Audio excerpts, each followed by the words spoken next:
নমস্কার। শুরু করছি প্রতিদিনকার মতো আজ সকালে কী লেখা আছে কপালে অনুষ্ঠানে বিশেষ প্রতিবেদন। কেমন যাবে আগামী 1 মাস অর্থাৎ 10ই জ্যৈষ্ঠ থেকে 10ই আষাঢ় পর্যন্ত সিংহ রাশির জাতক জাতিকাদের।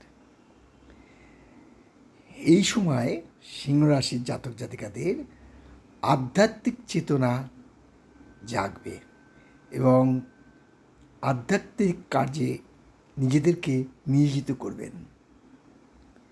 ফলে মানসিক উন্নতি এবং মানসিক চিন্তাধারার বিকাশ ঘটবে।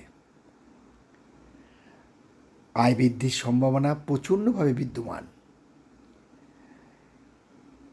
আবার এই সময় সিংহরাশির জাতক জাতিকাদের সন্তানের উন্নতির সম্ভাবনাও বিদ্যমান। যারা কর্মপ্রার্থী তাদের কর্মসংস্থান হবার সম্ভাবনাও আছে। অর্থাৎ আগামী 1 মাস এই সিংহরাশির জাতকদের যাবতীয় উন্নতির একটা যোগ বিদ্যমান আছে। আগামী 15 দিনের মধ্যেই এই সিংহরাশির জাতকদের কোনো সুখবর পেতে পারেন।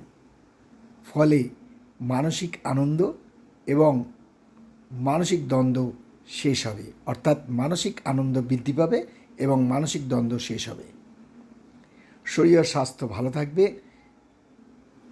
এবং এটাও আপনাদের জানাই যে সিংহরাশির জাতকদের এই সময় সঞ্চয় বৃদ্ধির যোগ প্রচণ্ডভাবে বিদ্যমান। কোনো খবর আপনাদেরকে আনন্দিত এবং উল্লাসিত করতে পারে। শরীর ও স্বাস্থ্য ভালোই থাকবে।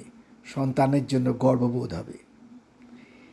এই সময় যদি শিব পুজো করেন তাহলে উন্নতির ধারা বজায় থাকবে। তাই সকলকে আমার শুভেচ্ছা এবং শুভকামনা জানিয়ে এই বিশেষ প্রতিবেদন শেষ করছি। নমস্কার।